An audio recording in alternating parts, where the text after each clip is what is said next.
All right, so let's talk about who beats Ilia Topuria, because I don't think there are many people who could even come close. He's in a form right now that we haven't seen a UFC fighter in maybe ever. Knocking out, obviously, Volkanovski, Holloway, and now Charles Oliveira in a row. It's kind of an unprecedented run in UFC history. I think it's something the UFC desperately needed as a promotion, a clear A1 top of the line star to market above everybody else. I think he was already sort of that coming into this fight. And a lot of the build up to the fight represented that, I think, that people maybe weren't quite ready to accept that he is the dominant star in the sport. But after that performance, it is pretty undeniable. I think what is actually happening here is Paddy Pimblett is being set up as his next title defense because it's easy. It is actually going to be pretty easy work for Ilia Topuria. It's another bigger guy. It's a confident fighter. It's a younger fighter than Oliveira, and I'm sure that they will market that way. But Paddy Pimblett is going to go in there overconfident and get himself knocked out pretty quickly. He put on a really great show against Michael Chandler. He did a great job against Michael Chandler. But Ilia Topuria's timing is too good. That's what Ilia Topuria's entire game is built off of, is his timing. It's what makes him one of the GOATs. It's what makes him so special.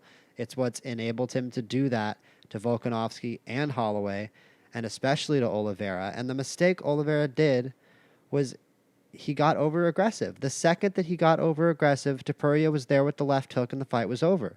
Right? And that's what's going to happen to Paddy Pimblett too. It doesn't matter how much bigger he is. And I don't think there's any fighter at lightweight that really poses a threat. I don't think Arman Sarukian realistically has any shot at Ilia Topuria, talented as he is. I just don't think he's on that level. I think most people agree with that. Has he fought Gaethje? Would Justin Gaethje really have a shot? It's sort of the same thing. Justin Gaethje absolutely is not on that level. Justin Gaethje got knocked out. I mean, a little MMA math for you. We all know Gaethje got knocked out by Holloway. So I don't really think that, despite Justin Gaethje obviously being an excellent fighter, a fan favorite, and one of the better fighters in the UFC, no, I don't think that he's a good match for Ilia Topuria. I think eventually down the line when they run out of people, he might get a shot. I know that sounds a little derisive towards him, but that's just the way that it is. There's more guys to knock off the list, and maybe also the winner of this Poirier versus Holloway matchup. But I mean, maybe you can give Holloway a rematch down the line as another title defense for Topuria. But Poirier,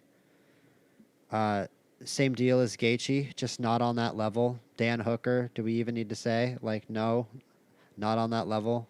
But let's get to the elephant in the room. There's one guy in the UFC who can actually challenge Ilia Topuria, and that's Islam Makhachev. And that's because he's a great wrestler. He's Dagestani, and that's what we haven't seen yet. And I feel like no one is saying that weirdly, even though it's super obvious. Someone needs to try to wrestle this dude. Someone needs to get this dude off his feet and force him to wrestle and get him tired. Because when you're as special of a striker as Ilia Topuria is, time just kind of moves slower to you. Right? It's like Muhammad Ali, watching Muhammad Ali or like Floyd Mayweather or any great boxer, right? It's just like time moves slower to them. Pernell Whitaker, like just magical, right? Roy Jones, blah, blah, blah, right? Guys where it's just like everything is moving slower to them. So their timing is perfect.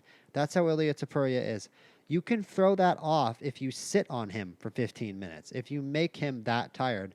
And we haven't seen anybody do that. Now, no one's been able to do that yet, but that if there is one person in the UFC who can do that, it's Islam Makhachev. Islam Makhachev can smother you.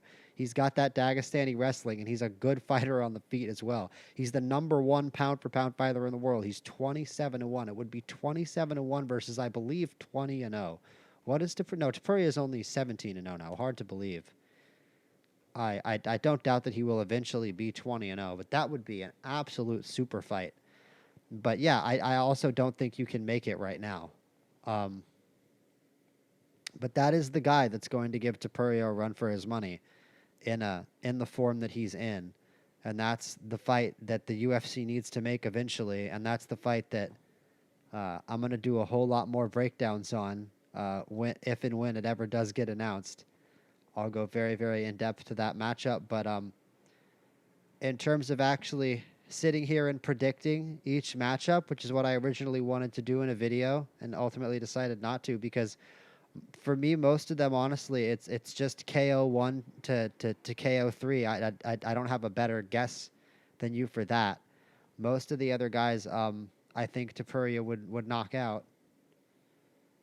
And Makachev is the only guy where I could see it going to a decision and potentially Makachev winning a decision, or potentially him getting like a submission in the fifth round or something. Um, because MMA is MMA. Like time and time again, you see the guy that nobody thought would lose, who went on some crazy run, lose. And I mentioned in my preview video, I said, somebody is going to beat Ilia Topuria. That person is not Charles Oliveira. Right now, it doesn't appear to me to be anybody on the roster but Islam Makhachev, and that albeit is a slight possibility.